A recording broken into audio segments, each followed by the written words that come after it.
Assalamualaikum warahmatullahi wabarakatuh. Waalaikumsalam. Alhamdulillahirabbil alamin. Kita bersyukur bisa bertemu pada kesempatan ini. Semoga pertemuan ini menambah keberkahan hidup kita, menambah keberkahan harta kita, menambah keberkahan usia kita, dan insyaallah menambah semua keberkahan aktivitas kita. Amin ya rabbal alamin. Alhamdulillah, fafiran rahmati Allah. Pada kesempatan ini sedikit akan kita bahas tentang apa itu istiqomah. Jadi istiqomah itu merupakan keutamaan dalam Islam dan termasuk bukti kesungguhan seorang hamba beribadah kepada Allah Subhanahu wa taala. Apa keutamaannya? Di antaranya yang pertama adalah mendapatkan pahala, ya. Jadi orang yang istiqomah itu mendapatkan pahala. Sesungguhnya orang-orang yang mengatakan Rabb kami ialah Allah, kemudian mereka istiqomah pada pendirian mereka, maka malaikat akan turun kepada mereka dengan mengatakan, janganlah kamu merasa takut dan janganlah kamu merasa sedih, dan bergembiralah kamu dengan memperoleh surga yang telah dijanjikan Allah kepadamu, ya. Jadi orang yang sanggup melawan segala ujian dalam perjalanan istiqomah itu mendapat pahala surga kelak di akhirat, ya.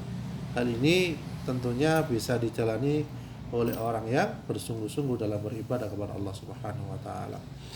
Oh ya, juga sebelum kita lanjut, ya, juga ada salah satu dari saudara kita, ya. Jadi istrinya Ustadz Sumali Mas itu wafat tadi, ya. Tadi malam insya Allah wafat, ya. Jadi saya waktu itu sebelum beliau meninggal ada majelis juga kayak gini di Gumuk Mas, ya. Kemudian kita ke puskesmas dalam rangka untuk ikhtiar pengobatan, ya. Dan qadarullah, ya, Allah cabut beliau di tengah malam, ya, insyaallah jam 2 atau berapa itu, insyaallah, di rumah sakit Balong. Jadi 5 hari sudah lemas dengan tensi kurang lebih 180, gula darah 300-an lah kurang lebih, ya. Jadi mujahidah insyaallah, ya. Dan beliau termasuk istiqomah walaupun sakit, mau puasa pada waktu itu untuk bayar utangnya puasa, ya. Jadi karena setelah puasa itu atau memang detik-detik beliau sebelum wafat itu sudah mulai sakit, ya. Mulai sakit, jalan pun juga kurang mampu, ya. Dan yang lebih, masya Allah, lebih jadikan pelajaran, ya. Jadi walaupun istrinya sakit, ya, suaminya ini masih ikut majelis bersamanya. Jadi izin sebentar dari puskesmas, ya, ini kayak di sini puskesmasnya, suaminya datang ke sini gitu loh, masya Allah. Dan suaminya masya Allah termasuk orang yang istiqomah, ya. Ustadz Sumali termasuk orang yang istiqomah. Jadi tetap sakit diusahakan, tapi beliau juga mendatangi majelis taklimnya itu, masya Allah, ya. Dan alhamdulillah kita pun di sini, ya, termasuk lama, ya, beliau juga insya Allah 5 tahunan lebih, ya. 2014 8 tahun masya Allah di sini, ya, alhamdulillah. Ini juga menjadi saksi kalau di akhirat insya Allah dijauhkan dari neraka. Neraka itu ternyata jaraknya 70 tahun, ya. Nah, satu hari saja sama dengan 1000 tahun kan di sana, ya, insya Allah, ya. Jadi alhamdulillah dengan amal-amal baik ini insya Allah salah satunya adalah sebagai peredam murkanya Allah Subhanahu wa taala. Panjenengan yang aktif di masjid juga salah satu peredam murkanya Allah. Jadi kiamat gak akan datang, ya, kalau masih maksudnya ketika suara kalimat mulia, kalimat Allah, ya, masih berdengung di muka bumi ini, insya Allah kiamat itu tidak akan datang, ya, seperti itu. Termasuk orang-orang yang istiqomah ini masya Allah sebagai peredam murkanya Allah dan menunda datangnya hari kiamat, ya. Kemudian manfaat istiqomah yang kedua adalah amalan yang dicintai Allah, ya. Jadi berbuat sesuatu yang tepat dan benarlah kalian dan amal yang paling dicintai Allah adalah amal yang terus menerus meskipun sedikit. Ini hadis riwayat Bukhari.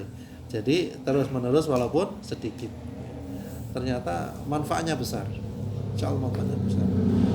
Kita pun istiqomah istighfar 100 kali tiap hari. Ternyata walaupun sedikit kadang masih berat ya Pak Ndak. Istiqomah itu walaupun sedikit kadang berat dan kadang lupa. Ya. Misalnya kita ngerjakan zikir istighfar 100 kali sehari. Ya, walaupun kelihatannya sepele sedikit. Kira-kira 1 bulan saja kita kerjakan. Ada yang lupa apa enggak kira-kira? Ya. Bisa jadi ada yang lupa. Ya. Seperti itu. Walaupun tidak berdosa, tetapi di situ adalah salah satu jalan bagaimana kita istiqomah. Yang berdosa itu ketika sholat wajib nggak dijalankan, karena nggak ada libur untuk laki-laki, kalau kecuali perempuan. Ya. Misalnya kita konsisten sholat duha 2 rakaat tiap hari. Kemudian atau sholat sunnah 2 rakaat setiap malam, katakanlah seperti itu. Tambah witir 1 rakaat sedikit, misalnya seperti itu. Ya, itu termasuk amalan yang dicintai oleh Allah Subhanahu wa taala. Kemudian istiqomah itu yang ketiga adalah merupakan ciri orang mukmin ya. Istiqomahlah kalian dan janganlah menghitung-hitung ya. Maksudnya menghitung-hitung itu, oh saya sudah sedekah ke sana, banyak sudah itu. Jadi walaupun 1000, 2000 tiap hari istiqomah, masya Allah. Malaikat mendoakan semoga rezekinya lancar, bertambah dan lain sebagainya. Walaupun sedikit, ya. Sampai ada temannya juga yang menyediakan kotak amal di rumahnya itu. Ya ketika pagi hari habis subuh naruh 1000, naruh 2000 sebagai bentuk apa? Istiqomah, latihan istiqomah. Walaupun nggak banyak. Nanti kalau 1 bulan baru di-store ke lembaga zakat atau apa. Nah, ya kan enak sebenarnya gitu ya istiqomah. Nabung 1000, 2000. Setelah itu ketika ada yang memerlukan dikasihkan. Ya. Itu bentuk juga akad kepada Allah. Ya Allah, saya pagi ini saya bersedekah. Ya. Kemudian yang keempat adalah mendapat jalan yang lurus orang yang istiqomah itu. Ya. Seseorang istiqomah akan diberi jalan yang lurus hingga akhir usianya agar senantiasa bisa beribadah dan beriman kepada Allah Subhanahu wa taala. Ya. Jalan lurus tersebut ialah berupa petunjuk dan ketenangan hati ketika menghadapi berbagai persoalan dalam kehidupan dunia. Yang biasa ngewes tiap hari tiba-tiba nggak ngewes 1 bulan katakanlah. Gimana rasa Mas Adit? Capek ya? Nggak apa ya? Hampir tiap hari ya ngewes ya. Masya Allah. Ya, itu istiqomah. 1 hari 3 hari aja nggak ngewes rasanya, nggak enak. Karena sudah istiqomah. Ya. Kemudian yang kelima adalah orang yang istiqomah itu mendapatkan motivasi, semangat. Dalam Al-Quran disampaikan sesungguhnya orang-orang yang tetap istiqomah tidak ada kekhawatiran terhadap mereka dan mereka tiada pula berduka cita. Masya Allah. Jadi kalau ingin senang itu istiqomah. Apalagi kita istiqomah di sini majelis ilmu, masya Allah. Ya. Mereka itulah penghuni surga, mereka kekal di dalamnya sebagai balasan atas apa yang telah mereka kerjakan. Jadi, pahalanya surga ya, diberikan ketenangan di dunia ini ya, dan insya Allah mendapatkan kebahagiaan juga di dunia ini. Kemudian orang yang istiqomah yang keenam adalah dilapangkan rizkinya. Insya Allah lapang itu nggak harus banyak, tapi bersyukur kalau banyak dan lapangan itu ya. Itu Haji bagus. Tapi panjenengan kalau jangan berdoa, mudah-mudahan banyak mobil nabrak. Ya betul, begitu juga dengan seorang pengobat. Nggak boleh seorang pengobat itu mudah-mudahan banyak yang sakit berobat ke saya. Nah itu juga nggak boleh. Jadi ketika kadang kita merenung juga ketika pasien mulai sepi katakanlah begitu. Harusnya itu bukan mengeluh tapi bersyukur kepada Allah. Alhamdulillah berarti banyak yang sehat. Nah, panjenengan juga gitu. Kalau nggak ada yang datang, waduh sembuh semua mobilnya ini ya.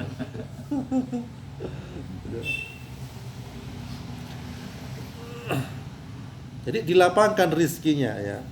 Jikalau mereka tetap berjalan lurus di atas jalan itu atau Islam, benar-benar kami akan memberi minum kepada mereka air yang segar atau rezeki yang banyak ya. Jadi rezeki itu juga berupa kesehatan ya, juga kekayaan, juga anak yang soleh, anak yang solehah, Ya, istri yang solehah juga itu termasuk rizki. Oleh karena itu, kita itu kalau mau mensyukuri pemberian Allah itu kewalahan. Ya. Dan kita kalau menghitung-hitung nikmat Allah, niscaya tidak akan dapat menghitungnya. Ya. Termasuk yang saya beritakan tadi, teman saya lagi berduka, ditinggal oleh istrinya. Dan usianya masih 50 tahun, lebih 10 hari atau 13 hari gitu. Ya. Jadi era sekarang ini banyak memang manusia ya yang wafat dalam kondisi muda, ya enggak? Karena apa? Banyak makanan-makanan yang diobat. Ya. Pupuk langka malah juga dicari kan itu. Ya Haji. Ya. Fadil juga pertanian juga. Enggak. Pak Es dulu ya mungkin ya. Di perkebunan juga banyak pakai pupuk ya dulu ya. Iya. Tapi enggak langka kayak sekarang ini. Ya.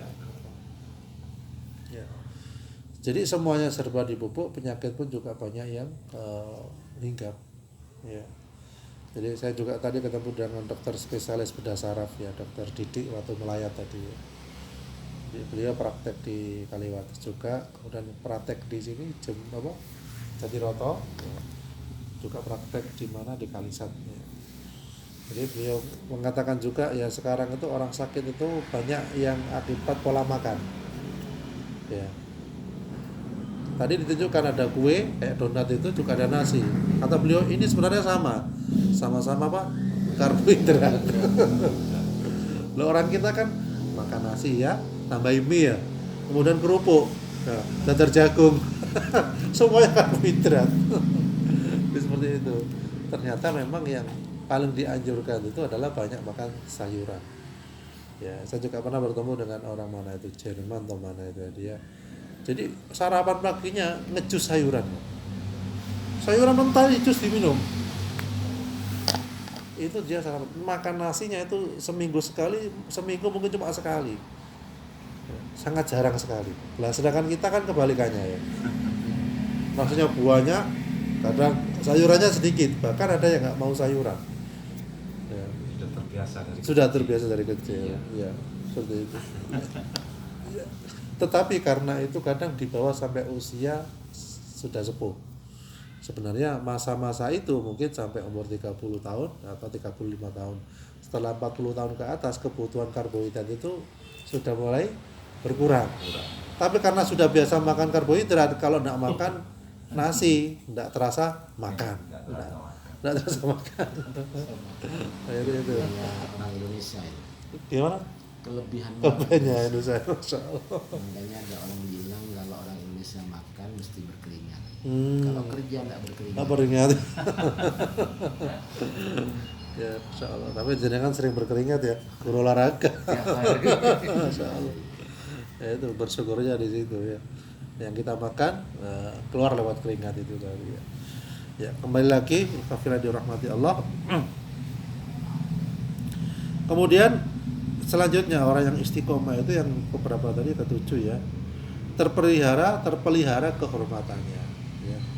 Jadi begitu. Yang kedelapan adalah juga merupakan wujud syukur atas nikmat Allah ya. Karena kita bersyukur atas nikmat Allah, kita istiqomah. Kemudian yang kesembilan adalah menjadi orang yang disiplin. Ya, itu bagusnya. Ya, menjadi orang yang disiplin. Jadi ada seorang profesor yang sudah sangat sepuh sekali itu karena disiplinnya dia itu menata sandalnya itu menghadap ketika mau tidur sandalnya ditata. Maksudnya ditata dalam artian menghadap ke mau dipakai itu. Nah, itu. Kayak di masjid itu kan sekarang sudah mulai banyak gitu. Ada yang nata sandal. Ya. Kemudian yang selanjutnya adalah setelah menjadi orang yang disiplin ya, orang istiqomah itu juga merupakan wujud kuatnya iman ya. Orang yang kuat adalah orang yang beramal untuk hari kematiannya. Adapun orang yang lemah adalah orang yang mengekor pada hawa nafsu dan berangan-angan pada Allah atau pada yang tidak baik misalnya. Kemudian yang ke-11 adalah menjadi teladan yang baik. Jadi orang istiqomah itu termasuk teladan yang baik.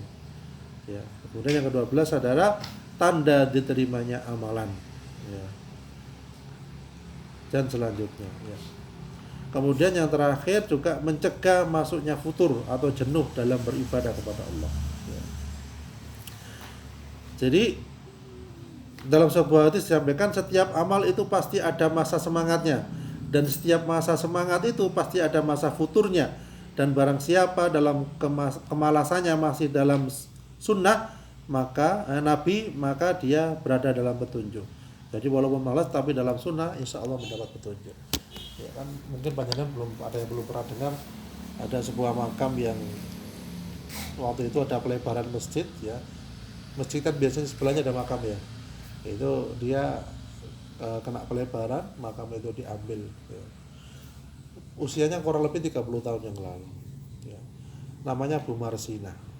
Kemudian ternyata 30 tahun yang lalu makamnya masih utuh ya, jasadnya masih utuh ya. Setelah ditelusuri, kenapa kok masih utuh ini, ditelusuri ke anak cucunya, ternyata kebiasaan mbahnya itu ketika waktu itu kita belum listrik kayak gini, dia itu setiap malam mengaji menggunakan lampu itu tadi.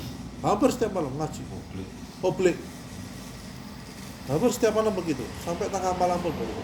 Kemudian dia kebiasaan sholat malam juga ya. Kemudian kebiasaan yang lain apa? Dia kebiasaan bersedekah, memberikan kepada tetangganya ini dan sebagainya.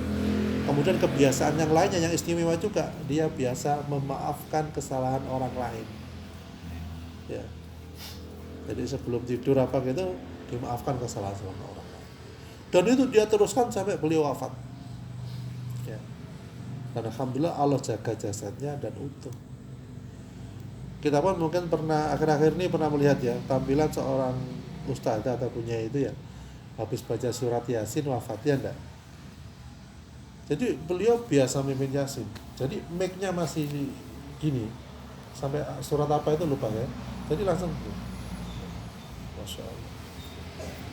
Ya, kita pun ingin ya wafat dalam kondisi baca Quran, wafat dalam kondisi bersujud kepada Allah, wafat dalam kondisi apa? Beribadah kepada Allah Subhanahu wa taala. Dan semoga kita sekalian husnul khatimah. Amin ya rabbal alamin.